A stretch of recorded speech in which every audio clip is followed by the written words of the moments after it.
Hi.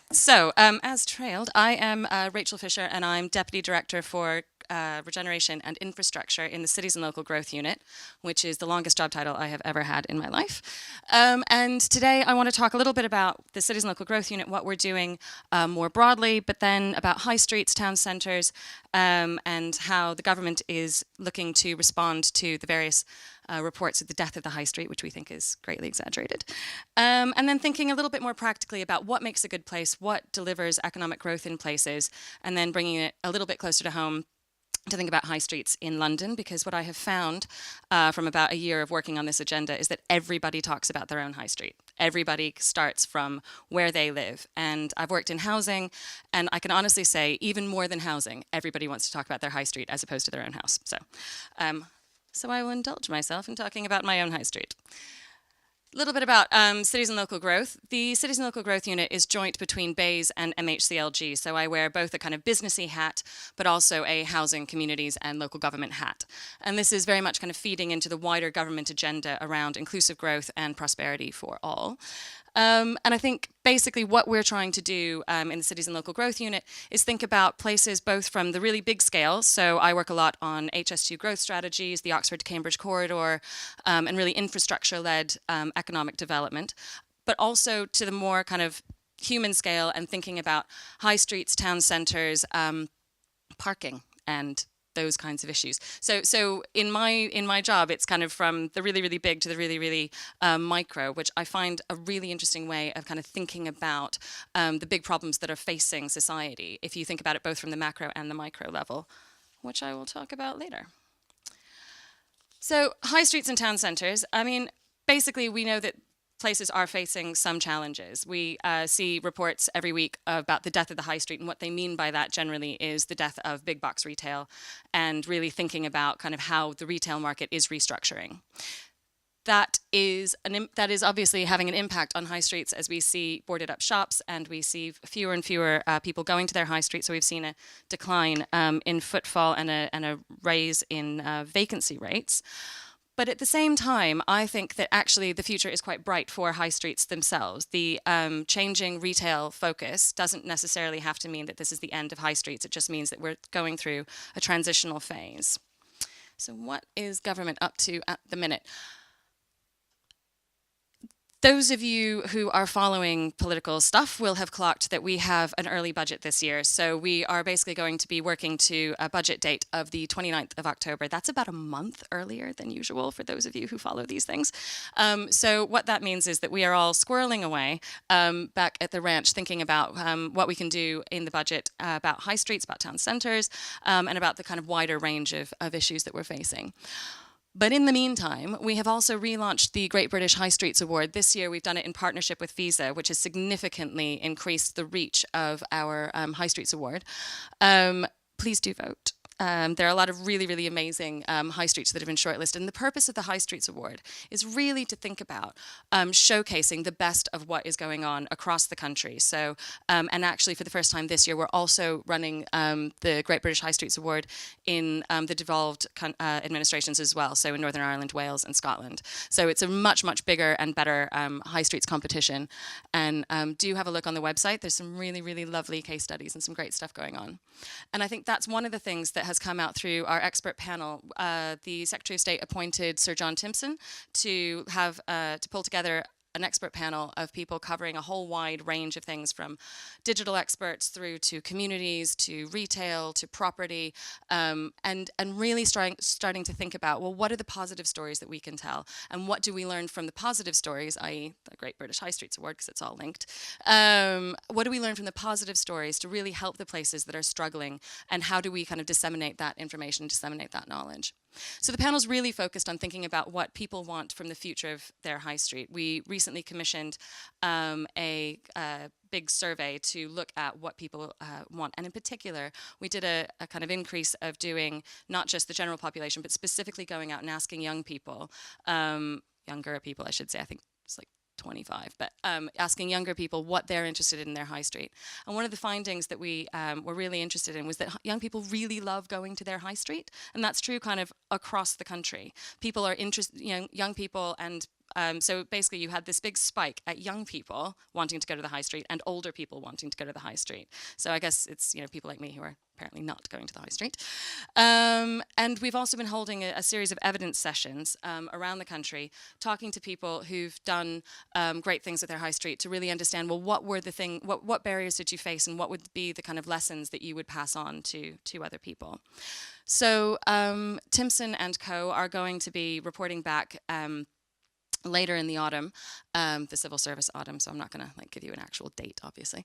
So they'll be reporting back in the autumn, and I'm really excited by kind of the stuff that they're coming up with, and really just sort of starting to think about both the high street as it is now, but also the high street as we will see it in the future. So what we are thinking is just basically, this will not be a surprise to anyone in the room, that the way that we use our high streets and town centres is changing. So people are increasingly wanting to think about experience. They're wanting to think about community spaces on the high street. And it was interesting walking up as we came in this morning. You'll have seen all of the kind of added greenery, benches, places for people to stop. Because what you know is that when people stop and they linger, they kind of spend more money while they're there, because you have a coffee, and then you might have another coffee, and then you might be sucked into the Oliver bonus and purchase a little thing. Sorry, they have a bench which is called the Margot bench, which is my daughter's name, and this has been going around the office. Anyway, so people want to see more mixed use on their high street. People want to be living closer and closer into the town centre, and we've seen that in big cities. And I think one of the questions for me is, how do we think about that in the context of smaller places, and how do you re-densify town centres? So the ones that we saw in the beginning with all the boarded up shops, what is going to take the place of those boarded up shops? It's probably not going to be retail, so what is it going to be, and what can we in central government do to unblock that? But obviously all of this is going to take quite a lot of leadership at a local level, but also at a government level. So I just want to think a little bit about who creates our high street and what are the kinds of things that people are looking to achieve.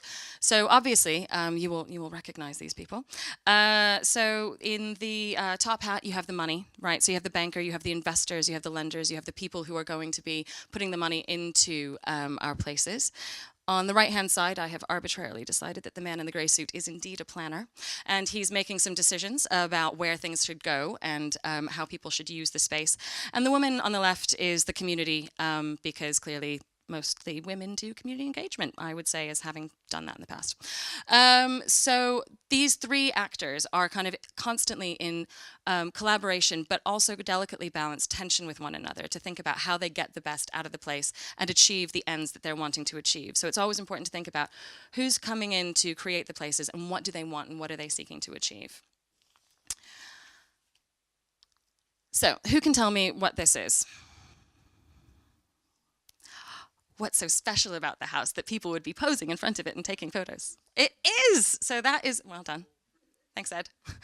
So that's Privet Drive.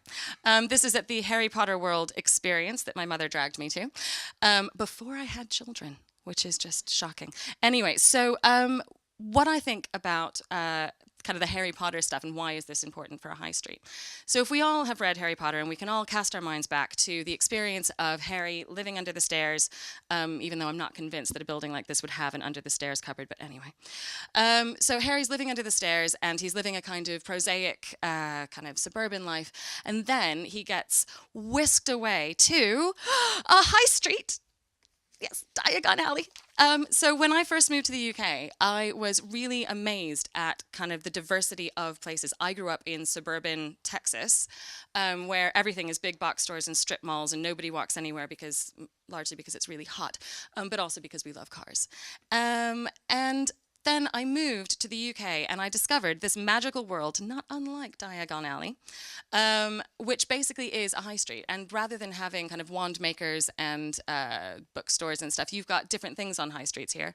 But this kind of magical, immersive experience of being on a high street, I think, is something that we can become quite blasé about and we can sort of overlook. So what is it that makes a really good, really functioning place? So the first thing is that I think really, really good places have to be tactile. You have to be able to kind of think about the things that you're touching, the materials that things are made of.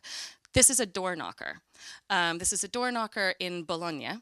And what I love about her is that you can see that she's been touched a lot. And so you've got the kind of patina of age, but you've also got this very functional, but very beautiful, very tactile thing. But also really successful places are hard to take pictures of, are numinous, right? So they give you this amazing experience of being part of something bigger than yourself. And that's what really, really great cities and really, really great high streets can give you. So this is Manhattanhenge. This is basically every year the sun sets in alignment with the streets in New York. And it's genuinely an incredibly magical experience in about June. Highly recommend it.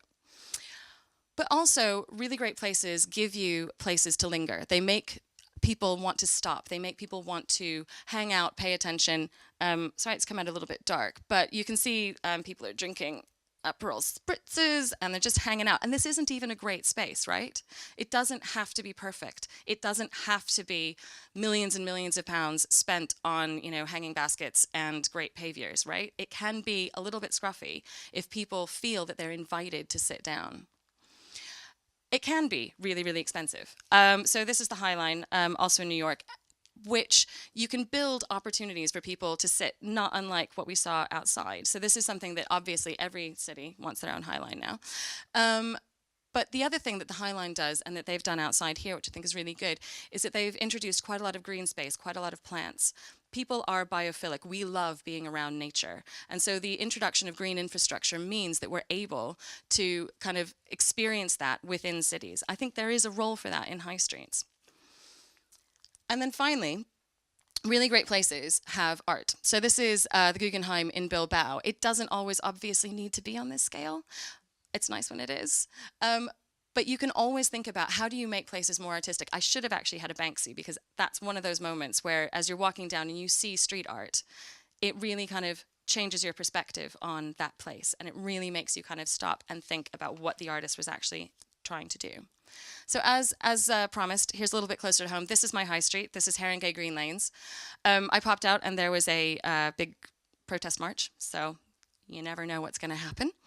But you do know that one of the things that people enjoy about their high street is basically having somewhere to kind of pop out and pick up the stuff that you forgot to do in your big Ocado shop, right? So fruits and vegetables, that kind of thing. Obviously, you can see the manti on the side, highly recommended Turkish delicacy. Also, this is my local hardware store, which is actually more well-stocked than the home base, which is in the process of closing down, only about 5 minutes away. It doesn't always need to be a big floor plate to have quite a big offer for people. And this is the kind of place that you can literally kind of walk in and you think they don't have what you need, and then you go and you talk to the guy and he's like, yes, let me go back. Do you need like, it's amazing. I have no idea how they store everything. Hairdressers and nail bars, things that you literally cannot buy online. This is what is popping up on high streets. And then, obviously, the ubiquitous coffee. When I moved to Green Lanes in 2001, there were literally 0 fancy coffee shops. Literally 0. You could probably get a coffee in a cafe, but that was about it. Now there's basically 1 per block along my high street. And again, this is about how people are changing the way in which they use their places. They're changing the way in which they live their lives. So I may work from home 1 day a week and I will pop into the coffee shop because I don't actually want to be stuck in my kitchen all day. And I'll have a coffee and I'll do some work and then I'll pop back to my house or whatever. People are living their lives differently, and I think this has profound implications for how we design places and what we do with those places when we need to regenerate them. The other thing about high streets that people tend to like, and that's coming out very strongly from our evidence sessions, is that they like random, quirky things. They really like independent shops. This is Kefali Hot Nuts. It sells all of the nuts. Also, quite a lot of popcorn that you can just see in the back. There are 2 of these on my high street. 2. That's how much the people of Green Lanes love hot nuts. But also, this really says to me that what people are looking for is kind of the random thing that you are going to go a little bit further afield to get. But it's not all rosy, right? So this is Disney's furniture store, which closed down after over 100 years in business and has been replaced by a Saver, which is kind of like a cheap Boots. And That's fine. High streets change. The uses of high streets change. People change the way in which they're living their lives. Maybe you don't want to go to an independent furniture shop. Maybe you want to, buy something online and then have it delivered. That's okay. I think we need to be comfortable with change. We need to think about change. So, thinking about all of these things, I've been thinking about a lot. What is the role of central government? What are the levers that we have to pull? And when you really kind of stop and think about it, these are really local issues. These are really local things. Yes, there are really big questions like planning and use classes and business rates and all of these other things which kind of create the system. But actually, what we've found through the evidence sessions, through the research that we've done, is that what is really, really required is local leadership. And that is something that everyone can provide, not just in your working life, but I would invite you also to think about providing local leadership for your high street, So my random whiz through green lanes may have called to mind your local high street. Think about what you would like to see on your high street. Think about how you, as professionals, as people working in this kind of industry, can support your high street as well. Also, definitely, last thing for me, absolutely vote in the Great British High Streets competition. You don't know, your high street might be nominated. Mine is not. Anyway, thank you very much, and I will hand over. Well, Rachel, that was absolutely fantastic. I loved your slides and pictures. A really good start to the forum. Do you want to come and sit down? And Matthew and I just ask you a couple of questions, and then we'll get some questions from the audience. Oh, I thought we were going to do panel and then questions. Okay. Well, if you just sit down, I'll get the other panel members up. So, Helen, do you want to come up? And have we got Debbie? Yeah. Okay. So, it's lovely. So, getting down to basics. Rachel, apart from the pretty pictures, money, funding, the hard question. And I think I saw back in 2015 that the GLA put in 9 million for a high streets campaign, and that's some time ago now. I don't know the figures behind your presentation, but although 9 million isn't a great deal of money, probably the taxpayers sort of going, ouch, if they can't see the results. And we seem to be even more in a mess in 2018. So figures and, the benefits of this. Have you got anything to say? So figures in terms of the benefits of high streets to the wider economy, or figures in terms of how much government is going to put in? Putting in how much it's going to cost the taxpayer. 3 weeks ahead of budget, I'm going to say nothing that involves numbers about how much government is going to put in or has put in. But absolutely, what I would say about the GLA work, which I think was fantastic on high streets, is that it's a kind of model that can be rolled out by other mayors in other cities. So in the Cities and Local Growth Unit, we have been responsible for such hits as all of the metro mayors across the country. And what we're seeing is that the core cities and the new metro mayors are really, really interested in this agenda and really wanting to think about what role they play in terms of growing high streets, not just in, say, Manchester city centre, but also Oldham and kind of further afield. So there's a really interesting conversation to be had, I think, with the kind of emerging leaders in local areas. And also, I think, what was instructive about the GLA work, and I'll obviously let Debbie talk about it, is that 9 million isn't a huge amount, but you can do a huge amount with quite small sums of money. And in terms of the high street, you don't need massively expensive interventions quite often. You need smaller interventions that just sort of change the narrative about that place. So that's my slightly evasive pre-budget answer. Okay, so Debbie, do you want to pick up on that? Shall I? So just say hello, everybody. I'm Debbie Jackson, Director of Regeneration and Economic Development. Is that longer than yours? I'm not sure. It's actually Assistant Director, but I just can't bother to say it all. So I should talk a little bit about the GLA funding then. And actually, anyone who's followed our work since 2000 and let's go with 10, there was one fund, which is the High Street Fund, which is the 9 million you're talking about. But actually, if you can follow all our acronyms, it began with the Outer London Fund. It was then the Mayor's Regeneration Fund, which was the post-riot funding disturbances, I think we call them. And then we had the High Street Fund, and now we've got the Good Growth Fund, and all of them actually support high streets, and collectively there's well over 100 million. I can't even add it up, but it's a huge amount of money. And there's a reason, it's not just high streets, there's all sorts of other interventions as well. But one of the reasons why we've supported high streets over the years is because they are microcosms of so much economic, social, civic activity. And so in terms of assets to us as policymakers to achieve our aims, they're really important sort of and helpful focus of a range of challenges. Their locations, particularly in London where you have high streets around transport nodes, their locations to facilitate growth, so they're sort of agents of helping us address the housing crisis. We've done a piece of research, sorry, I bought props. You bought slides, I bought props.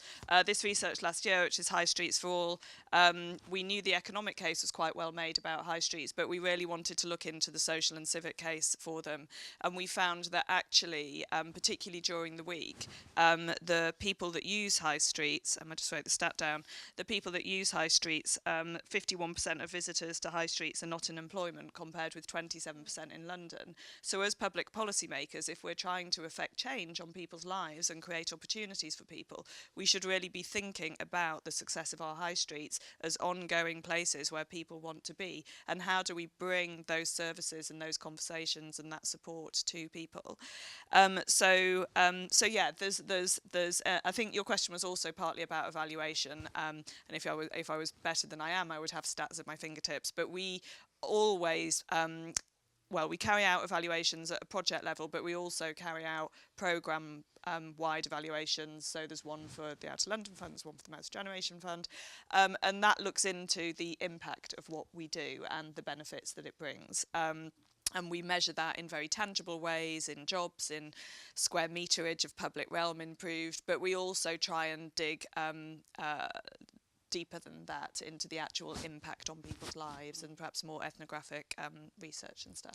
Okay, and before I move on to Helen, I just wanted to go back to Rachel, and you mentioned that older people like to be in the high street, and I was just thinking again, this is a horrible investment money question, but people with dementia, we'll get on to nicer questions in a minute, but people with dementia, that's increasing, and how are we going to fund that sort of level of support with an ageing population and a lot more people sort of becoming older, larger numbers in that pocket, with, because they need special lighting, special layout.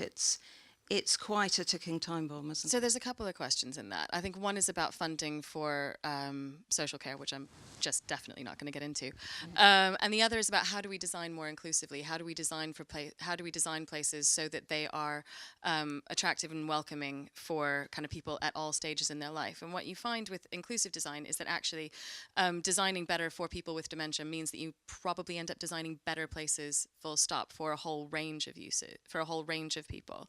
And I think there are some really interesting examples domestically and abroad, which if I had been thinking about this, I would have had at my fingertips, where people have done some really, really good work in terms of designing for older people.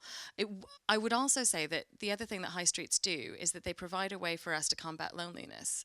So this point that Debbie was making about them being places for people to come in, and what's important about that, if high streets are going to be used to combat loneliness, and they're featured in the government's loneliness strategy, because we have a strategy for everything, then that is about design as well. That is about kind of making sure that you've got places for people to stop, places for people to rest. That does cost money, right? So I'm not pretending that all of this can be done like for £5 and goodwill, but it's about kind of thoughtful design, and making sure that this comes back to my point earlier about local leadership, and ensuring that the planners and that councillors and local leaders are thinking about their high streets when they're setting out their wider policies. So it's not just a role for central government. I think there's a huge role for local government in this. Helen, do you want to introduce yourself?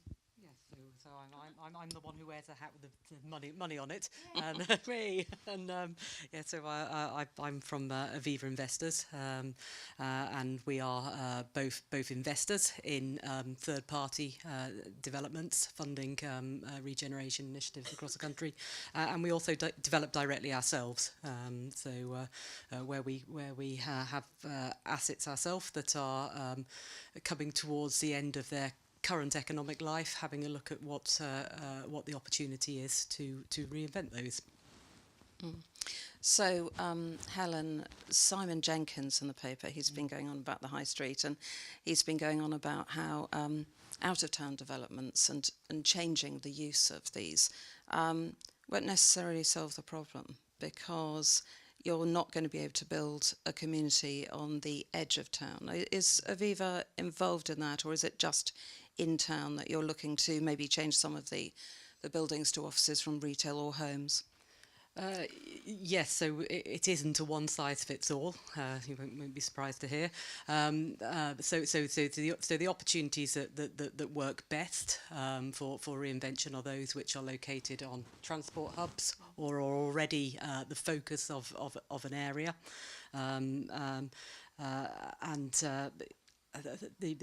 the opportunity is to really make something that is sustainable and has a function beyond that can provide an all-day function. So it isn't any good reprovisioning these places as single use only, so that they are, I don't know, residential with no other uses, so that they're empty in the day. That doesn't provide the economic drivers and doesn't capitalise on these fantastic locations. A lot of these, if I look at a retail park, a retail park on a transport node, there's a huge opportunity there to move it from low density, single story, inefficient development to capitalise on that transport hub, to redevelop it for often for residential but mixed use, so with the commercial at the lower level, that provides the offer, that provides the reason for being there in the day, that also has that economic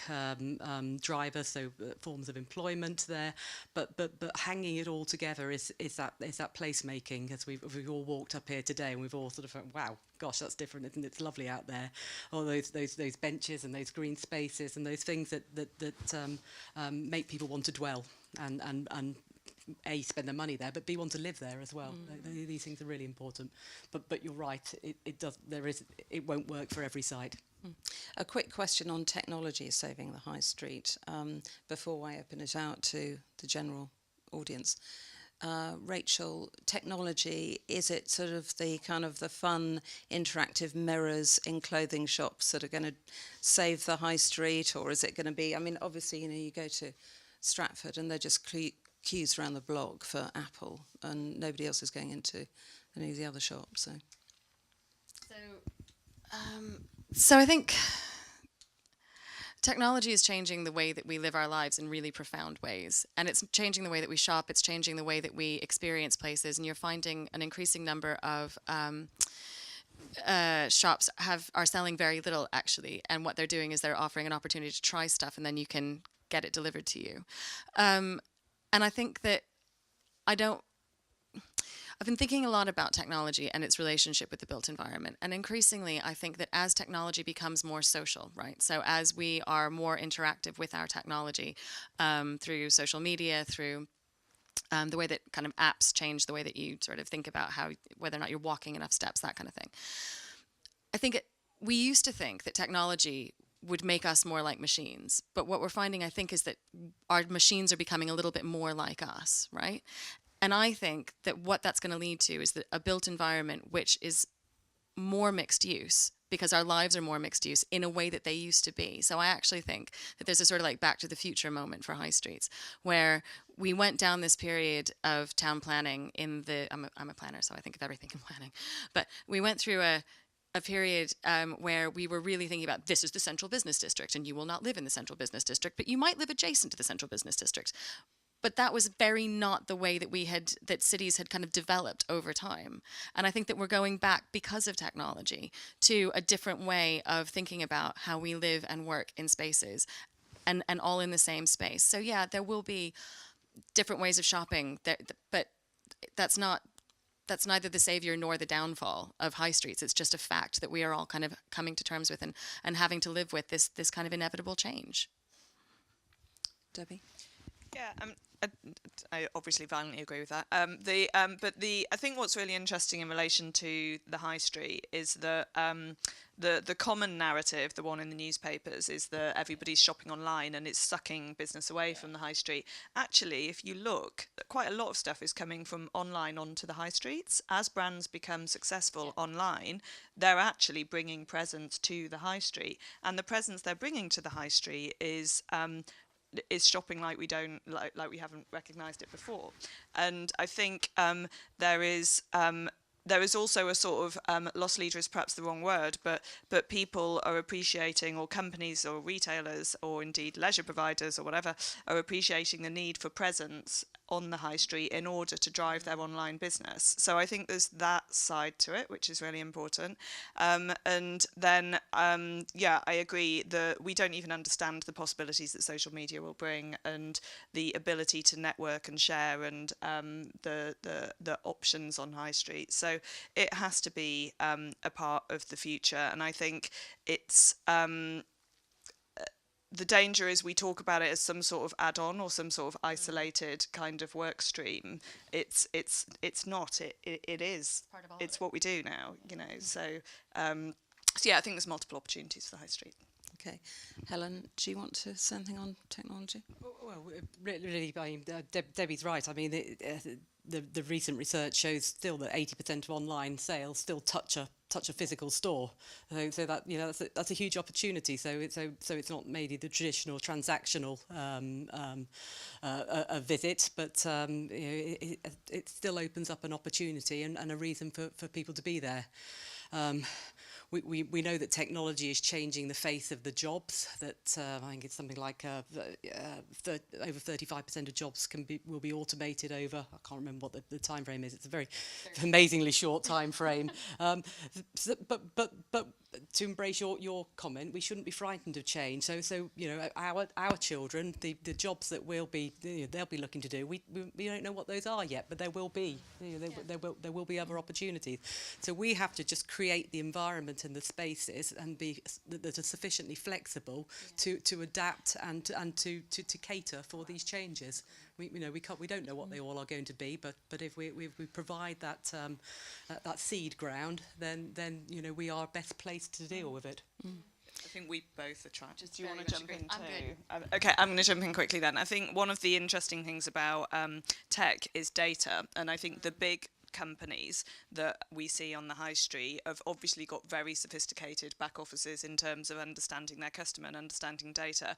One of the things I'd really like to see is how we can open up that data to SMEs and independents and other players on the high street, because I think that it feels like that's the art of the possible, and I think SMEs and independents would get so much benefit from understanding their customer in the same way as the big companies have the access to that data, because they simply have the resources and the ability to access that data. So it feels like there's a bridge that can be built there that I've got no doubt will be built at some point. But Okay, so I'm going to ask the audience. Matthew, maybe if you've got a microphone, you can whiz around the audience. And then after the questions, then I'm going to get you to say something that you really want to talk about rather than answering my mean questions. So anyone got a question? Thank you. Stuart Robinson. I'm a freelance planning consultant, but advising TfL amongst others. What I have always struggled about this debate on the high street is why the government allows local authorities to implement quite punitive car parking schemes. This is a question for the whole of the panel, and yet doesn't do anything about out of town. The retail parks are finished. They're dinosaurs waiting to be killed off. Kill them off by introducing car park charges. And then reinvest that into town centres. And the way that I would suggest you reinvest in town centres is through bids. Bids have been tremendously successful. They engage all the things that you, Rachel, have been talking about in terms of local leadership, bringing in people. They can use social media to reinforce a sense of identity and community. So that's my suggestion for pre-budget ideas. I think the parking is an interesting one because some people want free parking back in the town centre or city centre, don't they? Yeah, so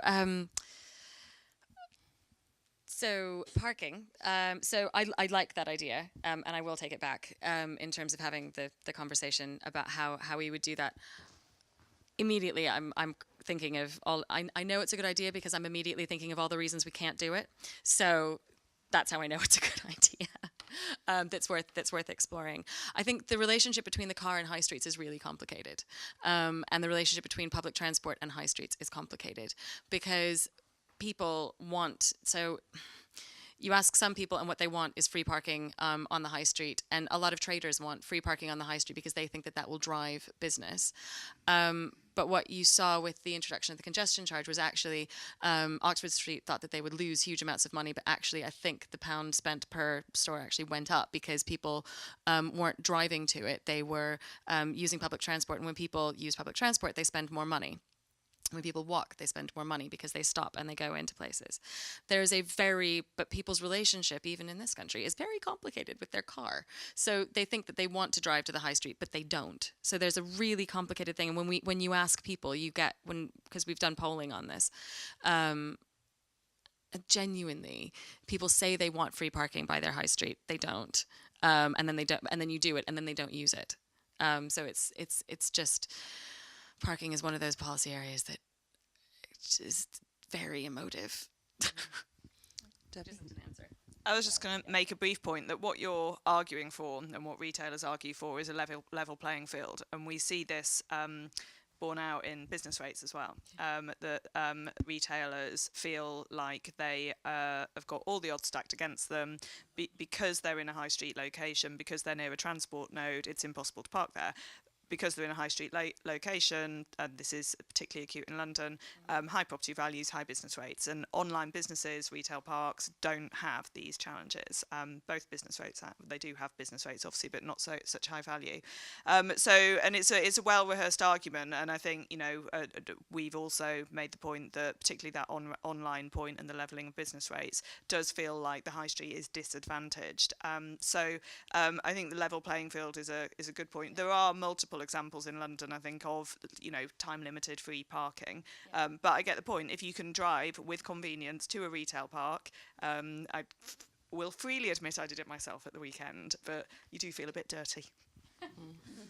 And as an investor, well, the only thing I'd say is you've just got to make a distinction between those locations that have other forms of transport serving them and those locations where really car is the main and only opportunity. So we just have to bear that in mind. Totally. Which I think is why it's so difficult to make national policy solutions on things like this, because you end up with a really big hammer to crack quite a lot of different nuts, if that makes sense. Yeah, good morning, Liam Harrison of Atkins. The great thing about this debate is we've all got a high street we can compare it to. Now, I don't live in London, I live in Buckingham, a great little market town, but the high street is full of estate agents and betting shops. And then I think about my mum who lives in Liverpool, Huyton, and it's tanning salons and nail bars. And the problem I think we've got in both those areas is density and footfall. So the national debate, Andy Burnham's got the Town Centre Challenge. What can planners do to get us to build at higher densities and create the footfall? Because they're the things that are killing high streets outside of London. What you're thinking. I completely agree. I think we get very distracted on the high street debate about the ground floor frontage and the retail, when actually the solution lies in mix, and it's really important not to just obsess over retail, but also the solution lies in what happens above and behind, and that's about residential. It's also about workspace as well, depending on where you are, and that's one of the other points I would make: the importance of getting under the skin of a particular location and understanding what makes it tick and where its future lies, because there is no one size fits all. But yeah, I completely agree with you. I think we've got to shore up the high streets, and we have a situation in the country where we need we're growing and we need housing, and so let's bring these things together and create resilience for our high streets into the future. Liam, does your mum go to Liverpool One? And what does she think of it? Because there's this other argument, do we want these sort of nice, shiny, luxury centres within centres? She does, because it's got John Lewis. She loves John Lewis as well, and Marks and Spencer. So, those two key things are a big anchor for her. But she does regularly walk to her high street. She's old school, and buys locally. But I think the future. My son and daughter going to the local high street. Not so sure. According to the data, they are. So that's Maybe it's a just positive. me then. Yeah. But so the National Planning Policy Framework, which we recently republished 2.0 in July, has quite a good section on high streets and town centres and really trying to drive the idea of densification in high streets and town centres. And that's absolutely something that we agree with in terms of what we're trying to do as well. And I think one of the things that we keep being pushed on by our ministers in particular is this idea of how do we build in the flexibility for high streets and town centres to change as quickly as the market is changing. And I think there's a really interesting kind of tension there with planning and a plan-led development. Because a plan takes time to develop, and then you've still got the development. So I guess there's some questions, I think, about how we use planning as an instrument and how we use planning as a way of creating a framework within which the market can respond. And it's a really difficult one to walk, I think. Helen? No. Okay. Question? Another question? Yeah, sorry, next to you. Hi, Dave Wasserberg from Savills. You talked about leadership and creating places, but you haven't mentioned anything about the ownership, land ownership. And I'm assuming, I don't know a lot about retail, but I'm assuming it's quite fragmented on a traditional high street. And is that a barrier or is it not? I mean, does leadership come into conflict with that? Yes, it is a barrier, because if you're getting lots of disparate landowners trying to get them to work together, it becomes very difficult unless you can get a vehicle such as a bid or something like that to do it. As investors ourselves, we much prefer to invest in larger pieces of estate that we can control and manage and create the right environment for visitors that want to spend there. It's very hard trying to piece together individual ownerships to create that estate, but those are the opportunities to make significant changes. I agree. I have nothing on how to fix that, but yeah. Debbie?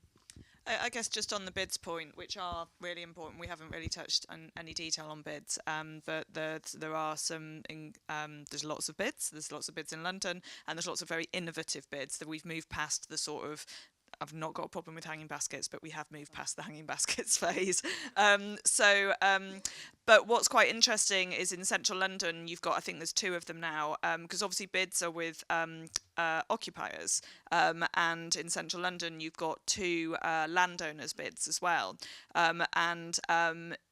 While that doesn't collect ownership in one entity, it does create a common interest and a room that you get those common interests together, so you can at least have a conversation about what the future of that area is. So, I mean, I don't think anybody would advocate or could ever see happening any form of like massively interventionist, like let's buy all of a town centre.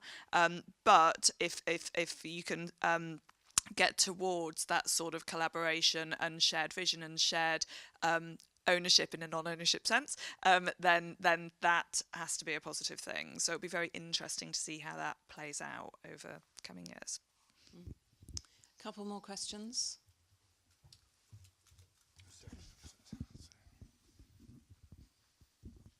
Thank you. Rob Reeds from Old Oak and Park Royal Development Corporation.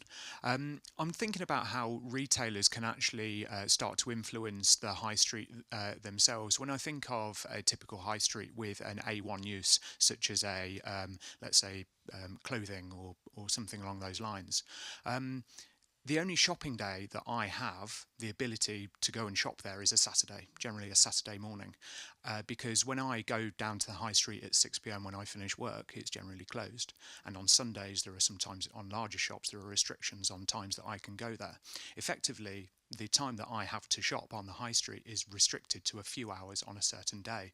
Is there any policy intervention or any way that we can start to kind of manipulate what times our high streets stay open? I think mix is possibly very important here. You get restaurants and cafes staying open later, which increases vibrancy. But for those other A1 uses which are particularly important, whether we can actually start to think about the opening times of those and perhaps manipulating the way that they interact with the general communities and the general population, rather than really restricting the majority of us to only shopping there at very particular times. And Rachel, is that a make or break, in effect, for the high street? The shopping hours. Yeah. I think I think that there's a whole series of factors, as we've talked about. There's a whole series of factors going into that. I don't think any of them on their own are make or break. You're talking about a series of cumulative impacts. In terms of the what we can do in terms of trading hours, that's an interesting idea. It's one that we could think about in terms of whether or not you could have a special dispensation for designated high streets or town centres, that kind of thing. So, but what I would say is that when Parliament looked again at Sunday trading hours, they voted to keep the Sunday trading hours as they are. So there's a real sense, I think, within the government that Sundays are special and they're not for just kind of shopping as any other day. I think one of the things, though, about the trading hours point, so it may be that you only have a Saturday morning to shop, but increasingly as people are working more flexibly, they're using their high streets at different times for things like shopping. So if I'm working from home, then I can shop on my high street during the week, and I can get that done because it's less crowded and it's a less horrific experience than going to the shops when everybody is there. So I think that we're in a kind of transitional point in terms of how we're using these spaces. And it comes back to that point about flexibility and being able to adapt. You make a good point about, whether or not we're creating the right incentives through trading hours legislation. But it's something that Parliament's looked at, and I'm not sure that they're going to be up for going back and looking at it again so quickly. Rachel, are the Europeans actually doing better than us? Because maybe they still have their because it's a different lifestyle. Yeah. Yeah. Do they think more creatively So that? I don't know. I have They're not certainly done a doing huge better amount of... on Superstore, aren't they? Or the department stores, our department stores, which I love. I mean, John Lewis is doing very well, but it's probably about the only one. And it reported decline in their sales as well. So even the bastion of John Lewis, and I've had 2 terrible experiences with John Lewis in Brent Cross, I'm just going to say. It's just like, how is this possible? John Lewis, how could you do this to me? I think that what we're seeing is a change in behaviour across, everywhere. This is not just a peculiarly British problem. I wouldn't want to, speak for, how French high streets are doing. But I suspect, just based on, holidays, that they're probably facing very similar things in terms of, when you see, closures of shops and that kind of thing. I know that I think I looked up a bit of research, actually. The Spanish, sorry to interrupt you, the Spanish shops and arcades and department stores are doing really well because they're bringing in a lot of art. Okay. And this is something we covered in another forum, actually, with Bracknell Forest and how they were a sort of, 1950s, 60s shopping centre, and they were just isolated, but they've brought in all this creativity. Is that another issue? Is it creativity, art, drama, theatre, all that sort of thing that's going to save the high street? No one thing will save the high street, just as no one thing is killing the high street. Yes, we need to make sure that we're creating kind of flexibility. We need to make sure that we're injecting life into these places. One of the ways that you can do that is through art, but it's only one way. And again, as I think we've all said, there will be different solutions in different places. One of the things that we're trying to do through the Great British High Streets competition is talk about what solutions have worked for different high streets around the country and really disseminate that information and say to people, look, this is amazing. This has gone really well. So in some places it may be that they've really driven hard on artisanal cheese shops. And now you've got a string of artisanal cheese shops and that's turned the town around. But that won't be the same thing for everywhere, right? So there's a limited market even for artisanal cheese, I would say. I mean, I think creativity and culture, it always has been and always will be an absolutely fundamental part of the high street experience. I think something really interesting happened in the Olympics in London, insofar as there was such a huge movement of using your public places and spaces for convening, for partying. The street party thing is now a thing. It happens every year. And it's now a divine human right that you should have a farmer's market in your local town. And, you know, it's people's perception of what a high street is and should be is fundamentally changed. And I think culture, creativity, creative industries as well, back to my point about what's behind and above the high street, have got such an integrated and woven role in high streets. Murals, we're seeing that that's really picking up in popularity, and there's people going to visit them. And Debbie, what about pop-up? Because in January we covered this idea that actually young people, they're not really interested in what's here and now. It's almost like you've got your phone and you're letting your friends say, hey, there's a big pop-up experience going on, quick, get down there, and you sort of get popularity by telling people about it. Yeah, Centre for London released a report last week on Meanwhile, and really good report. And one of the points that makes is it you know, it brings together the benefits of Meanwhile and the place it has. It's obviously a London-based report, but I think the lessons are applicable throughout the country. And it looks into the benefits of Meanwhile. But one of the things that I always feel about Meanwhile, if Meanwhile is a position between two states, that it's really important it connects the before and the after, and so if it's something, if it's an agent of change, if you will, that it seeds future uses, and it sort of starts to tell the story of what has been there before, but what will be there in the future as well. Pop-up I think came about sort of after the recession. It was born of creativity and innovation and necessity, and I think it'll be here to stay. And I think the other thing that's really interesting to me about pop-ups is that it's about intensifying the use of the floor plate that you have. So you might have a cafe that does kind of coffee and whatnot during the day, and then in the evening they'll have a supper club, and you can try out a restaurant, and then that can grow and become a kind of fully fledged restaurant later on. Or like I was at a gig in a guitar shop on Denmark Street, and as we know, there's been quite a lot of stuff around kind of the closures of performance space in and around Denmark Street. And so this guitar shop had basically just set up a thing that you bought your tickets on Airbnb as an Airbnb experience, and then this tiny stage, like the whole shop is about the size of this stage, and then tiny stage, band, drinks, everybody's happy. And that guitar shop is making more money than they otherwise would have done with like one guitar sale. And then they've got all these people coming in and like buying drinks and whatever. Debbie, I've got about 5 minutes left. Can I just, there was a question over here. Was it yourself? It's actually being covered by other questions. Oh, right. It was more about, it's Bruce Thompson of Dorrington. My point was just about disparate ownership, and you know, the success of where we walk through today is because it's in one ownership, and there's an incentive on the owner to get the mix right, to choose the right sort of retailer, and to have the right sort of amenity. I don't know who's been down to Deptford, but we've been taking pictures down there, and of course we're coming onto our rail panel soon, but they've actually developed this very fascinating old 1830s railway carriage drive, and they've got these fascinating shops underneath, but then you tip out onto Deptford High Street, it's a desert. And I'm just wondering if we're going to come on in these later panels to kind of curating the walk, the public realm through to different areas, because I think we're very kind of focused at the moment, aren't we, on to particular spots. Sorry, Debbie, I interrupted you. Were you going to? No, it's totally fine. But I think I will just throw in one other idea to the discussion as well, very much inspired by what Rachel was saying. So the flexibility of premises is really interesting, and it's something that people are doing more so. Again, as policymakers, I think what we need to think about is the flexibility of our policies to allow that to happen.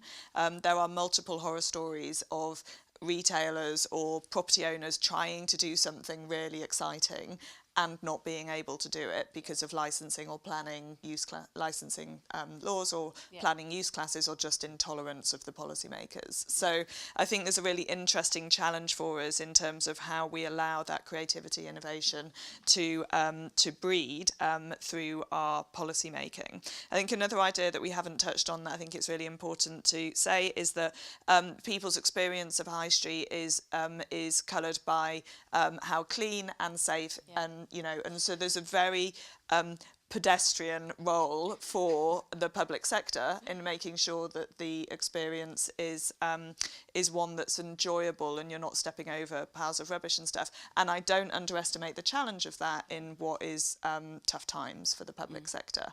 But it is, it's like a lot of my work is involved in capital investment, which is great, but if the bins aren't emptied, and this is not a criticism of the public sector, it is more so that funding needs to flow in order to allow that custodian role to be properly delivered. Okay, so Helen, I'm going to come back to you, and I'm just going to go along the panel and just make sure that everybody has said what they want to say today, bearing in mind we've got about 2 minutes. My only point back was to the chap who was sort of about retailer hours and the like.